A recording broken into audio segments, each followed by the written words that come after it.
times where it's right, you know, that's what matters.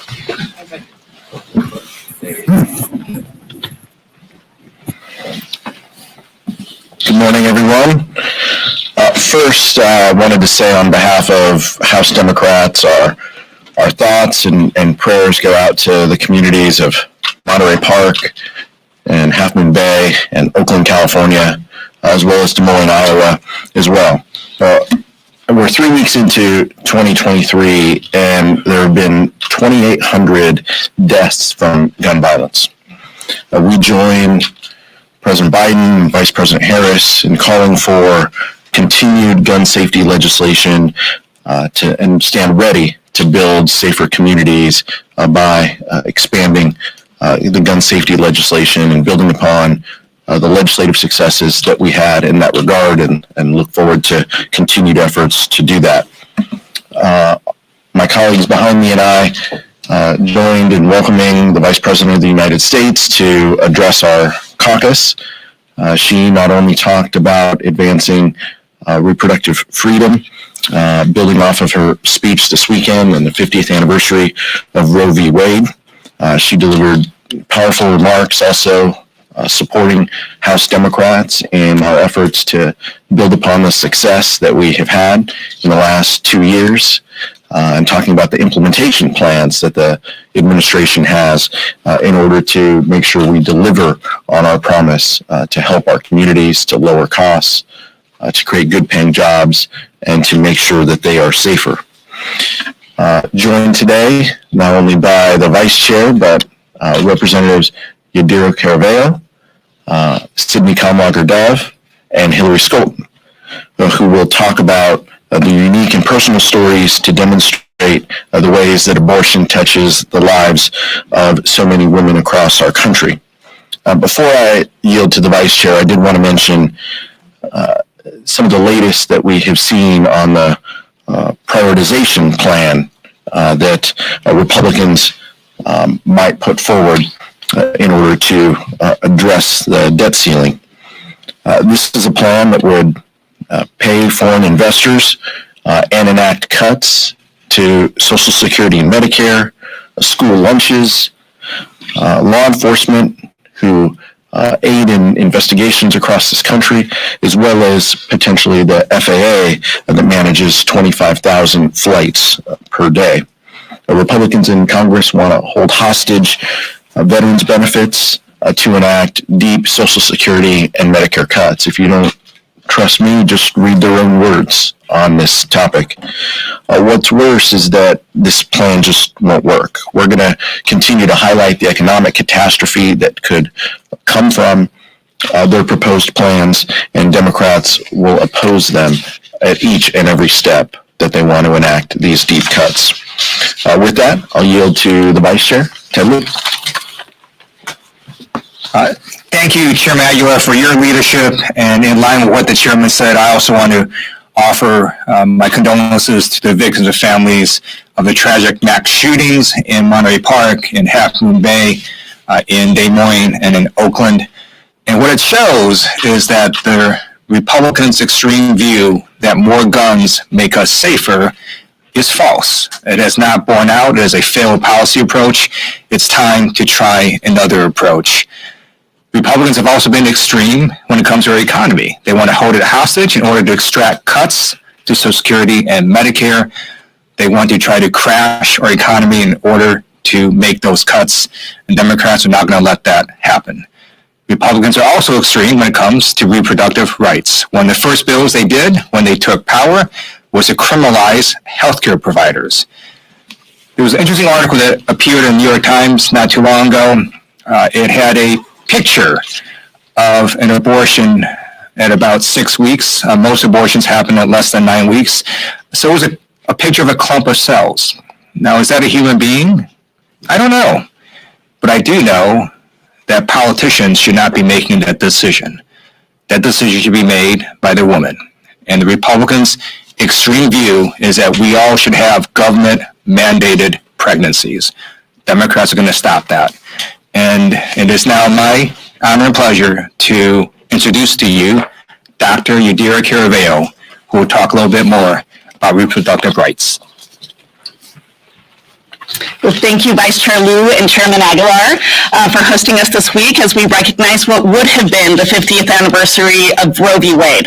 Today, I stand before you as a member of Congress, but before I was elected to this seat, I spent my life serving my community in Colorado as a doctor. I'm honored to have stood by my patients during some of their happiest moments in their lives and some of the hardest moments too, from first steps and first words to vaccines and overcoming tough diagnoses. And yes, I have stood shoulder to shoulder with young women as they face the solemn decision of whether to have an abortion.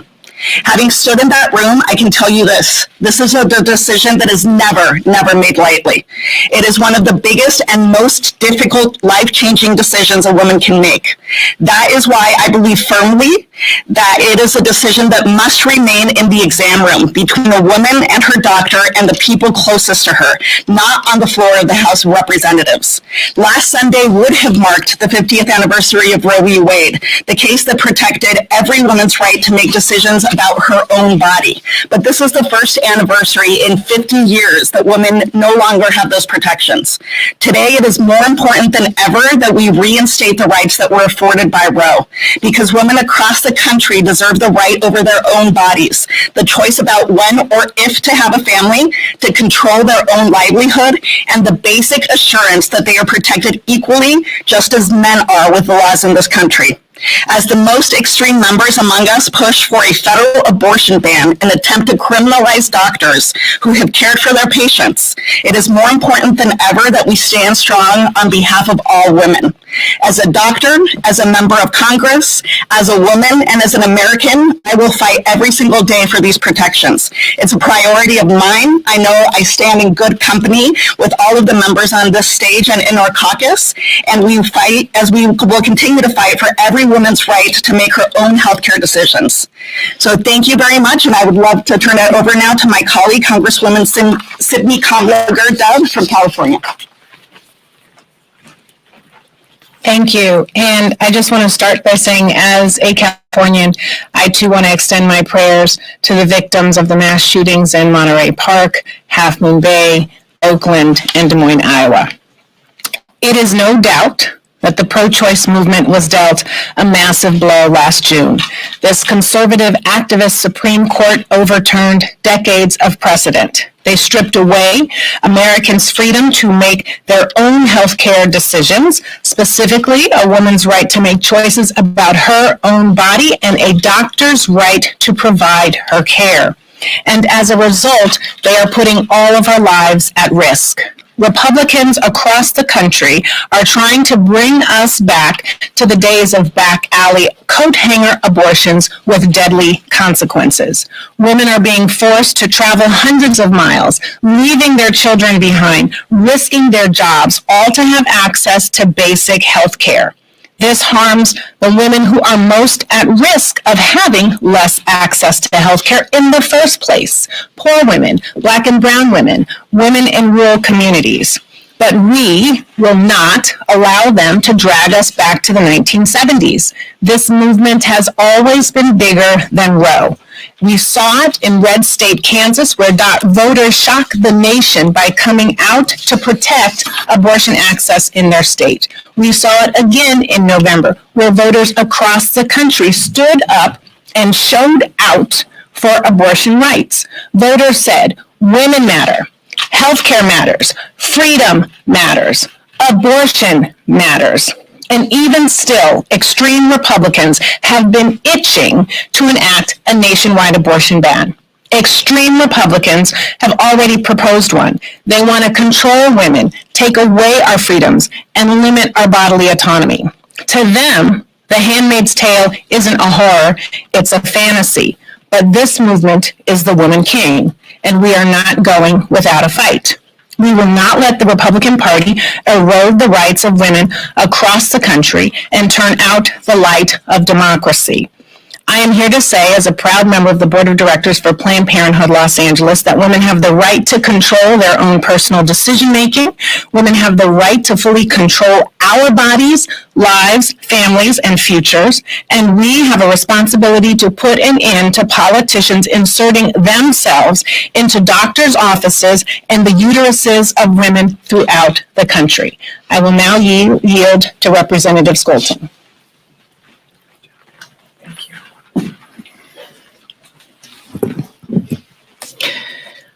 One day, a few years ago, on a day not too different from this one, my husband and I received some of the most devastating news expected parents can receive. Our hoped-for first child, our daughter, had received a terminal diagnosis, Turner syndrome, was considered incompatible with life. I remember so much about that day, the look on our doctor's face, the phone call to our pastor, but what I remember most distinctly was the absence of government intervention and the freedom my husband and I had to make the choice that was best for us. After much prayer and consideration and with eyes wide open, we chose to give our daughter every chance at life we possibly could. So much made that choice possible. The knowledge that we could, with the love and support of our family and faith community, our good health insurance, flexible, good paying jobs, we could support a child with even severe disabilities. And the knowledge that if we ever got to the point where my health or life was threatened, or the pain for our daughter would be too much, that we could choose to terminate the pregnancy. We had so much freedom to make the choice we wanted. For us, that choice was life. This week, we're marking 50 years since Roe versus Wade gave women the critical reproductive right to seek an abortion. But today, we live in a country where women have less freedom and fewer rights than half a century ago. Last week, Republicans launched the 118th Congress with a regressive anti-family bill that undermined parental rights and was not intended to actually pass into law, but rather divide the American people and pit us against each other over an issue where, in fact, we actually share a lot of common ground. As a pro-choice Christian, I deeply honor the sanctity of life, and I'm ready to work with Republicans and Democrats on legislation that will give women more choices and flexibility when faced with unexpected pregnancy situations. Studies continue to demonstrate that criminalizing women and doctors outlawing abortions does not actually lead to reduced abortions. If Republicans had really been interested in honoring the sanctity of life, including the life of the mother and children born into less than ideal circumstances, they could have introduced legislation to ensure access to affordable health care, expand the child tax credit, or increase educational opportunities for parents and children. But they did not. They could have supported working families by raising the minimum wage or helped address housing instability. But they did not. They could have introduced any number of pieces of legislation that would actually support parents and give them more options when bringing a child into this world. But they did not. I'm here to talk about solutions. It's why the people of West Michigan sent me here. I invite my Republican colleagues to join us in coming together to truly honor the sanctity of life by supporting families facing hard times and difficult choices. I'm ready to get to work. Thank you. I yield back to the chair. Thank you, Hillary, Sydney, and Nadira for sharing those words. Questions? In the back? This one's actually for Congressman Lieu. You wrote an op-ed recently on AI and regulating AI and the potential dangers of it. Just wondering your thoughts on what Congress can do with the technology that's growing this quickly, and then additionally, if there's room for bipartisan agreement on it, and this is something Republicans and Democrats look like they can work together on. Thank you for your question. I do believe this is a bipartisan issue. You have artificial intelligence, which has done amazing things for our society, but if it's left unregulated and unchecked, it can cause harm. We've already seen some of the harms it caused. We had a Tesla car simply stop in a tunnel in San Francisco that then resulted in a multi-car accident where 9 people were injured. You have this new program now called ChatGPT, which is free on the internet, and it will write essays for you. It will do all sorts of things. It makes it very hard for teachers and professors to now figure out if a student wrote it or if a computer program did. And you have all sorts of harms in the future that we don't even know about. And so I think Congress should step up and start looking at ways to regulate artificial intelligence. It's really hard to go from zero right now, virtually no regulation, to, for example, a federal agency. So you have to take steps in between. I think one step is to have a commission that looks at these very hard issues and makes recommendations to Congress as the best way to regulate AI. Can I just follow up on the AI question for just a moment? You know, we've seen Congress struggle to regulate crypto. We've seen struggles with, say, Section 230. It's a divided Congress. Might be hard to get things done this year. I mean, doesn't Congress, you say you can't just start at, you have to start at zero. It's hard to kind of speed up, but because of the history of Congress being behind the curve on some of these tech issues, why would this not fall into that abyss as well? It absolutely is going to be immensely difficult to regulate artificial intelligence. It is, first of all, a subject that's not well understood, even by experts. But you know what else is a subject not well understood? How molecules interact with hundreds of millions of unique human beings. And yet we stood up an entire FDA to regulate pharmaceutical drugs. So it can be done. You just have to take steps to get there. And I think it's something we have to start pursuing because technology and artificial intelligence is accelerating at a rate much faster than I think we can even comprehend at this point. 2 AI questions to start. I mean, that wasn't on my bingo card. Wasn't on my bingo card. Lisa? What may I write? Lisa? Go. Thank you. On the topic of abortion, 2 weeks ago, the House passed a concurrent resolution condemning attacks on, with the resolution described as pro-life activists and facilities. Most every Democrat voted against that, including all of you on the stage. Can you just tell us why you voted against that? Something that Majority Leader Scalise today brought out as an example of Democrats being unreasonable. Tell us why you voted against it. Look, we oppose all violence. Specific to that, resolution, we felt that it was important for us to send the message that so many of these, facilities aren't what they're billed as, and we wanted to be very clear that when Republicans advance proposals and policies, senses of Congress that are just political and don't have anything to do with true issues, that members are free to vote however they want. All of us shared that opinion, but and voted opposed to this. But I think it's important what my colleagues had mentioned, and I'm going to yield to them, is that the first 3 bills that Republicans advanced were attacking women's reproductive freedom. That's who Kevin McCarthy has enabled. He had to make all of these promises to attack women's rights in order to secure the votes for the speakership. It's an unfortunate state of play is where we are, but it highlights the extreme nature of where House Republicans are within their agenda. I'll yield to Sydney Kalmager if she wants to. Yeah, I would just say that was a Republican, gotcha and red herring. We should be opposing violence across the board. I come from a state where not only patients have been attacked, but also providers that are providing abortion care are being attacked daily. And so that wasn't in that resolution language. And if you are going to call out violence, you should call it out across the board. This is not about pitting women against one another. This is about standing up for what's right, and that's protecting a woman's right to choose and her right to access abortion care. Hillary Scholten. The resolution only went halfway. It only condemned violence on one side of the aisle. When I read the resolution, I was inclined to condemn violence. We condemn all forms of violence. But instead, what we did was got together and introduced a counter-resolution that condemned violence across the board, including against pregnancy resources, but also abortion clinics, which receive substantially more times the violence than these pregnancy resource centers centers or churches do.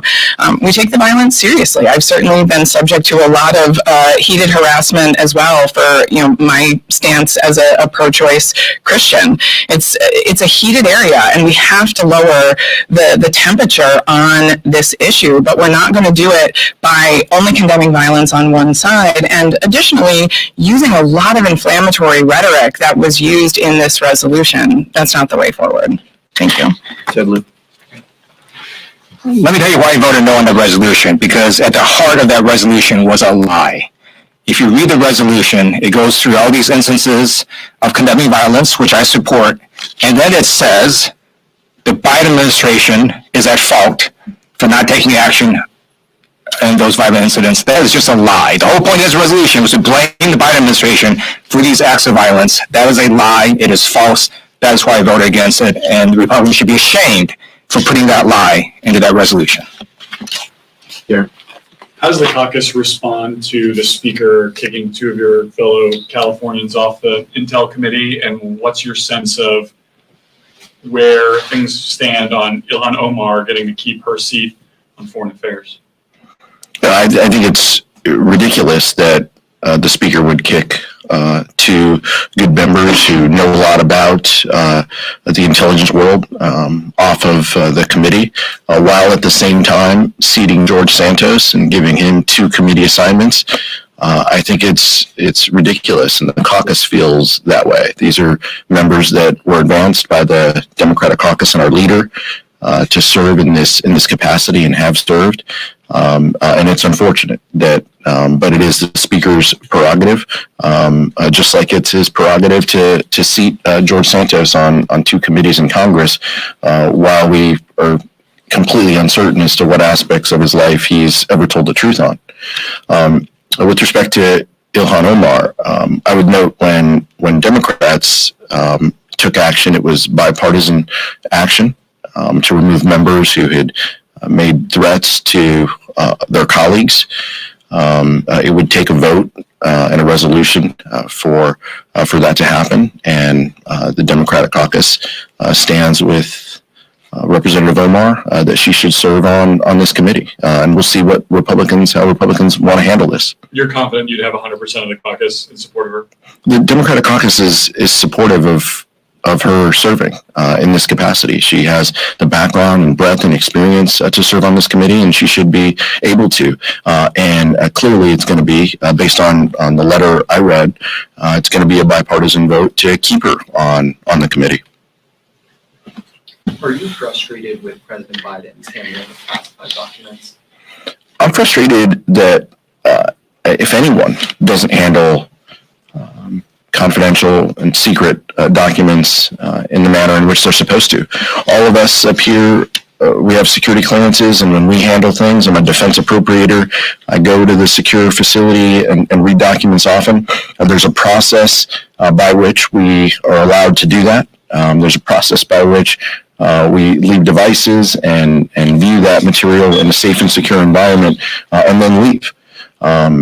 It's clear that some protocols weren't followed. I think based on what we know, the current president, President Biden, and Vice President Pence have handled this the way that they should, in letting everyone know and talking to the archives and law enforcement agencies as to what was found. It's clear that the former president didn't handle this appropriately and has obstructed every possible avenue in which authorities could view that material and lied about the material that he had in his possession. So I do view them differently, but I think altogether it's disappointing that this keeps happening. Next question in the back. Go ahead. Yeah. Thank you. So on the debt limit, you said that Democrats will oppose each and every step to enact deep cuts. Are you open to discussing any cuts? There's a process for this. Thank you for teaming me up to put my appropriator hat on. I'm so excited. I'm a House appropriator, and I stand, ready to work with my colleagues in that committee to look at what our top line number is for spending, and then devising 12 appropriations bills that spend up to that number. We're going to have disagreements. We always do in that committee. But we're going to have substantive dialogue. We're going to have hearings within each committee. We're going to talk to the agencies. We're going to talk to outside experts.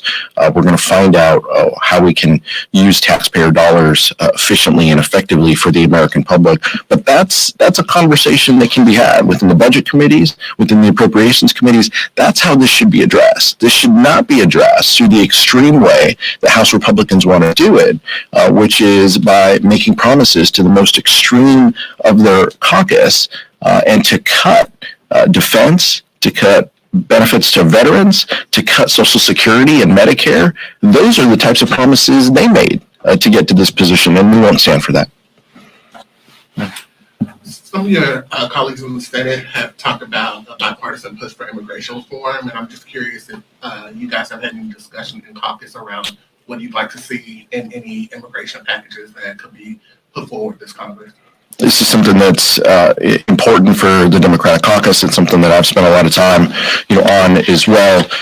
We advanced so many important pieces of legislation that didn't go anywhere in the Senate, unfortunately. And I think about two strong bipartisan efforts, and I hope that we can continue the conversation in that regard to the Dream and Promise Act, right? Having a path to citizenship for Dreamers. And DACA recipients, as well as addressing the temporary protected status that so many have in our communities, as well as the Farm Worker Modernization Bill, done in a bipartisan way in the House. Both of those bills passed the last Congress in a bipartisan way. That's where we should start the conversation. Our goal, our aspirations are always going to be comprehensive immigration reform, and I stand ready and willing to work with the administration and with some of our colleagues on the other side of the aisle, if that's their true intention. But we're not going to support policies that enact a medieval border wall or dramatically gut our asylum process that is been in existence for decades. Those are things that we aren't going to entertain, but if people want to have real solutions on the table, we're willing to engage and have conversations. Last question, just on the debt ceiling, just to follow up on her questions. Are you supporting the president? You will not negotiate a grand budget bargain with Republicans related to the debt ceiling. Are you supporting that? No negotiations on that?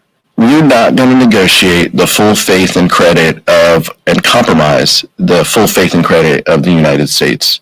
That is not what we're going to do. If Republicans want to have conversations about our federal spending levels within the budget and appropriations committees and contexts, we're happy to have those conversations, as we have time and time again. But if they want to enact broad and deep cuts to Medicare and Social Security, and that's their starting point, then that's not anything we're going to entertain. We're united behind protecting those programs. We're united behind ensuring that veterans receive the benefits that they have earned. I'll yield to the Vice Chair. It's very clear that Republicans want to cut Social Security. They've been trying to do this since President Bush tried to privatize Social Security, and they want to hold our economy hostage in order to do that. At the same time, they haven't even presented a plan. So show us your plan.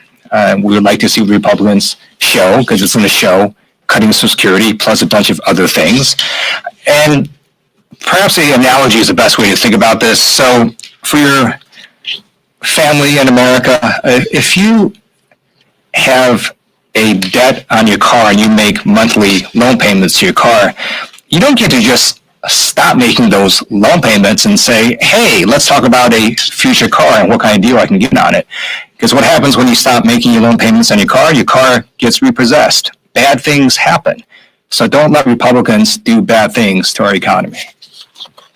The last point I'd say, Eric, is I think it's 78 times that the debt limit has been raised, 49 when Republicans were in charge, 3 when President Trump was an occupant of the Oval Office.